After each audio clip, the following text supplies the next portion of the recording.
Most people watched that trailer and saw a love story. They are wrong. What Bridgerton just put in front of you was not a love story. It was a warning, and the fact that most people missed it is exactly what the show was counting on. Here is the thing about Bridgerton trailers. They have always been good at misdirection. They have always known exactly how to show you something beautiful and warm and full of color and music and make you feel like you already understand what you are about to watch. They give you the costumes, they give you the dancing, they give you that specific kind of golden light that makes everything look like it was designed to be dreamed about. And you watch it and you think, yes, I know this show, I know what this is, I know where this is going, and that is precisely the moment they have you exactly where they want you. Because you stopped paying attention, you got comfortable, you accepted the surface and stopped looking underneath it. And with every previous season, that was mostly fine because the surface was largely the whole story. The romance was the point, the scandal was the engine, the love was the destination, and getting there was the pleasure. That was the contract Bridgerton had always operated under, and it was a good contract. It worked. It made this show one of the most watched things on the entire planet. But the season 5 trailer is not honoring that contract anymore. And if you were watching carefully, if you were doing more than just absorbing the prettiness of it, you felt that. You felt something slightly different in the air. Something that did not quite sit the way a Bridgerton trailer is supposed to sit. A kind of unease underneath all the beauty that you could not immediately name but also could not entirely shake. And that unease is not an accident. It is not a tonal miscalculation or a marketing choice that slightly missed the mark. It is completely deliberate. It is the show telling you, in the only language a trailer can speak, that what you are about to watch this season is operating on a different frequency than anything that came before it.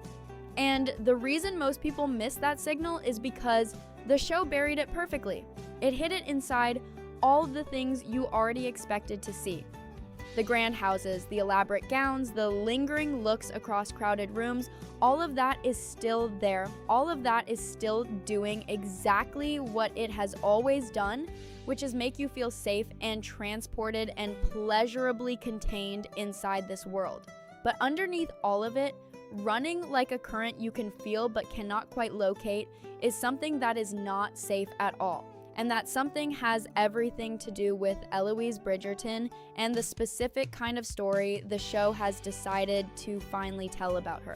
Because Eloise is not just the lead this season in the technical sense of being the character whose romance the season is built around. She is the lead in the sense that her story is the thing the entire season is apparently going to be courageous enough to look at directly without flinching. And that distinction matters more than it might sound like it does, because there is a version of giving Eloise her season that would have been easy, that would have been comfortable, that would have taken everything sharp and complicated and genuinely difficult about her and wrapped it in just enough romance to make it go down smoothly.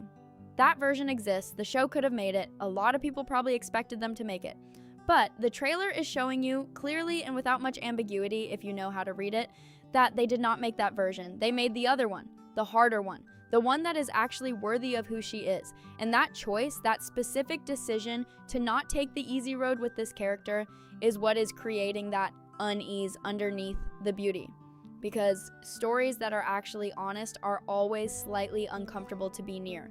They do not let you relax completely. They keep pulling at something, and this trailer keeps pulling at something in a way that the previous ones simply did not. Now let's get specific, because vague praise for a trailer's atmosphere is easy. What is harder and more interesting is actually identifying the moments where the show's intention becomes visible, where you can see the machinery of what they are building if you look at the right frame for long enough. And the trailer gives you several of those moments. They are not the loudest moments. They are not the scenes designed to make you gasp or immediately reach for the share button. They are quieter than that. They are the moments that make you pause and rewind, not because something shocking happened, but because something true happened and your brain registered it before you consciously understood why. And almost every single one of those moments centers on Eloise's face. Not what she is saying, not what is happening around her, her face. Specifically, the thing happening in her eyes in certain frames that is so different from anything this character has shown us before that it almost reads as a different person. Except it is not a different person, it is the same person, just cracking, and the crack is the whole story. So ask yourself this: if Eloise Bridgerton, the one character in this entire series who always had the answer, who always had the framework, who always knew exactly what she thought, and was never shy about making sure you knew it too, if she is the one standing in this trailer looking like someone whose certainty has just been quietly pulled out from under her, what exactly happened to her between the end of last season and the beginning of this one? And more importantly, who did it? You have to understand what Eloise actually built over the course of this show, because it was not just a personality, it was not just a collection of sharp opinions and witty observations and a refusal to be impressed by things that impressed everyone else around her. What Eloise built carefully and consistently over every season she has existed in this world was a fortress. And the bricks she used to build it were not walls of coldness or deliberate cruelty or the kind of obvious emotional unavailability that you can spot from across a room. No, Eloise built her fortress out of something far more sophisticated and far more difficult to dismantle. She built it out of intelligence, out of the ability to understand everything happening around her so completely, so thoroughly, that nothing could catch her off guard. Because if you can see it coming, if you can name it before it arrives, if you can construct an entire philosophical argument for why it does not apply to you, then it cannot touch you. That was the logic. That was the architecture. And it was brilliant. It was genuinely brilliant. And it worked for a very long time.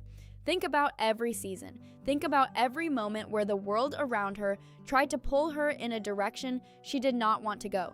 The marriage market pressure, Lady Whistledown's gaze, her own family's gentle but persistent hope that she would eventually want what they wanted for her. Every single time, Eloise had a response ready.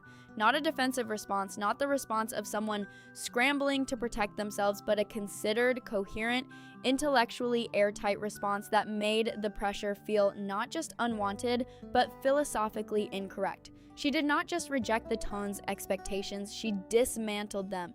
She took them apart piece by piece and showed you exactly why they did not hold up under scrutiny. And she was right. That is the part that made it so convincing. She was not wrong about any of it. The marriage market was absurd. The expectations placed on women in this world were suffocating. The performance of femininity that everyone around her accepted without question was exactly the performance she identified it as. Her analysis was correct. Her observations were sharp. Her refusal to participate was principled and consistent and genuinely admirable. And that is exactly what made the fortress so effective, because it was not just armor, it was armor that was also correct. And how do you argue with someone whose shield is also the truth? But here is what the show has been quietly building toward this entire time, and what the season 5 trailer is finally making explicit. There is a difference between a belief and a defense mechanism. And sometimes the most honest and most painful thing a person can discover about themselves is that something they thought was one was actually the other all along. Because Eloise did not just believe that the life the ton was offering her was wrong for her. She also used that belief to avoid something. She used it to keep a very specific kind of risk at a distance. The risk of wanting something and not getting it. The risk of opening something up inside yourself that then becomes vulnerable to being damaged. The risk of being in a situation where your intelligence, your greatest tool, your most trusted instrument for navigating the world simply cannot help you. Because love does not respond to analysis. It does not care about your philosophical framework. It does not become safer just because you can articulate exactly why it frightens you. And Eloise knew that. On some level, some deeply buried level that she never examined too closely, she always knew that. And so the conviction became convenient, the belief became a barrier, and the barrier became so natural, so much a part of who she understood herself to be, that she stopped being able to see where the genuine principle ended and the self-protection began. And that is the crack the trailer is showing you. Not a crack in her values, not a sudden abandonment of everything she has always believed in. It is much more specific and much more devastating than that. It is the crack that appears when you realize that you cannot entirely trust your own certainty anymore. When you start to suspect that some portion of what you have been calling conviction might actually just be fear that learned how to dress well. And for a person like Eloise, for someone whose entire sense of self is built on the foundation of trusting her own mind above everything else, that realization is not just uncomfortable, it is existential. It does not just change how she feels about one person or one situation, it calls everything into question. Every choice she made that she thought came from principle, every door she closed that she told herself she was closing freely, every time she stood in that familiar position of knowing better, of seeing through the performance, of being the smartest and most clear-eyed person in the room. All of it suddenly has a question mark next to it, and she cannot unsee that. Once the crack appears, you cannot pretend it is not there. Now the show has been patient with this, genuinely patient, multiple seasons of patience, and some people read that patience as the writers not knowing what to do with her, or stalling, or simply keeping her in a holding pattern until they figured out the right story. But watching this trailer, watching the specific and deliberate way it frames her internal state, it is very clear that the patience was not stalling, it was loading. The show was accumulating pressure season after season, building the weight of everything she had decided and defended and committed herself to, so that when something finally came along to push back against it, the collision would have enough force to actually matter. And what came along is not at all what the comfortable version of this story would have sent her way. Because the person standing across from Eloise in this trailer is not someone who is going to make it easy for her. He is not someone who is going to look at the armor and patiently wait for her to take it off on her own schedule. He is not going to give her the safety of being in control of the pace. And the trailer is making very sure you understand that the tension between them is not the tension of two people slowly warming to each other. It is the tension of two people who have already, without entirely choosing to, gotten under each other's skin. And getting under Eloise Bridgerton's skin is not a small thing. It is not a casual achievement. It means something got through, something bypassed the fortress entirely. Not by breaking it down, but by finding the one thing the fortress was never actually designed to stop. So here's what you need to sit with. If Eloise's armor was built out of intelligence, and if the person who is apparently dismantling it is someone who matches her intellectually, who argues with her and refuses to be managed and pushes back instead of retreating, then the armor was never going to work on him. Because you cannot intellectually outmaneuver someone who thinks exactly the way you do. You cannot construct a philosophical distance between yourself and someone who is already standing inside the same philosophical world. And Eloise, for all her brilliance, for all the years she spent building and perfecting and trusting that fortress, never prepared for the possibility that the most dangerous person she would ever meet would not be someone trying to get in. It would be someone who was already inside without either of them realizing it. And now that she has noticed, now that she cannot unnotice, what exactly is she going to do about it? There is something the trailer does that most people completely glossed over because they were too focused on the romance. And honestly, that is understandable because the romance is compelling and the tension between these two people is the kind of tension that pulls your attention and holds it and does not let go easily. But while you were watching that, while you were caught up in the friction and the charged looks and the specific electricity of two people trying very hard not to feel what they are obviously feeling, the trailer was doing something else simultaneously. It was building a world around them. And that world is not neutral. That world is not a beautiful backdrop designed to make the love story look more cinematic. That world is a threat. And the trailer is placing it around this relationship the way you place walls around something you want to contain. Slowly, deliberately, until you look up and realize that the space these two people have to exist in together is much smaller and much more dangerous than it looked at first. Because here is what Bridgerton has always been extraordinarily good at, and what it has sometimes been too gentle about actually following through on. This world has rules. Not suggestions, not social preferences that can be navigated around with enough charm and the right connections. Rules. Because that is the question the trailer keeps circling without ever landing on directly. And the fact that it keeps circling it, the fact that it keeps returning to this specific tension between what these two people feel and what the world around them is going to do with those feelings is not accidental. It is the whole architecture of this season being laid out in front of you frame by frame. And to understand why that question carries so much weight, to understand why the stakes of this particular love story feel so different from anything Bridgerton has built before, you have to understand something about the world this season is operating in.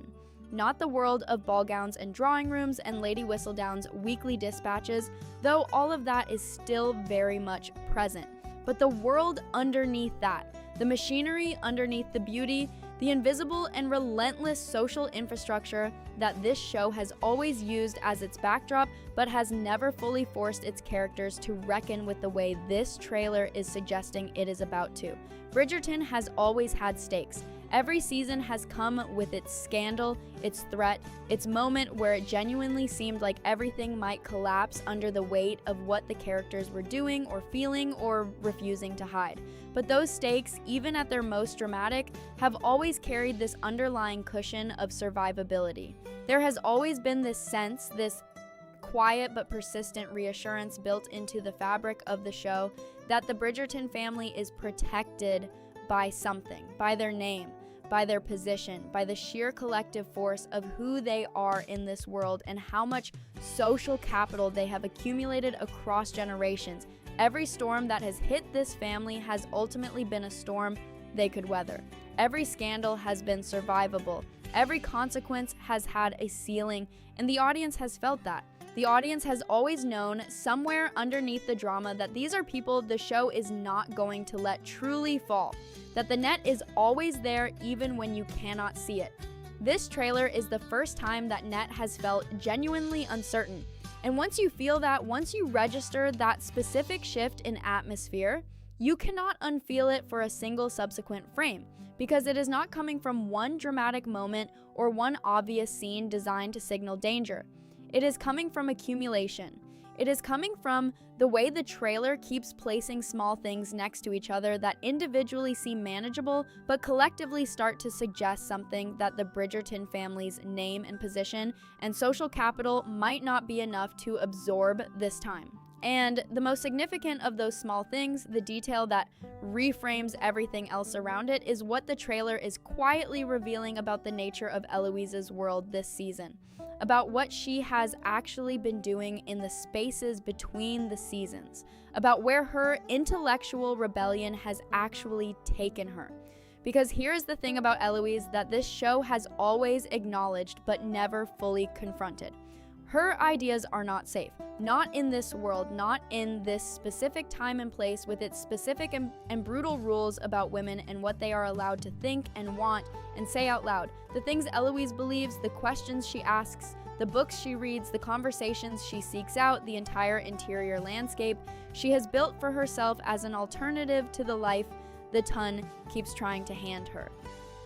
All of it exists at a level of genuine danger that the show has consistently underplayed by framing it as charming eccentricity, as the adorable rebelliousness of a clever girl who just has not found the right person yet, as something that will eventually resolve itself once she falls in love and discovers that the world is not quite as terrible as she thought. The show has let her ideas be interesting without letting them be consequential. It has let her be sharp without letting that sharpness cut anything that actually bleeds. And this trailer is suggesting that is about to change. Completely and irreversibly change. Because the visual language around Eloise in this trailer is different from anything the show has used for her before, and the difference is not subtle once you are looking for it. In every previous season, she existed at the edges. She was the observer. She was in the corners and the doorways,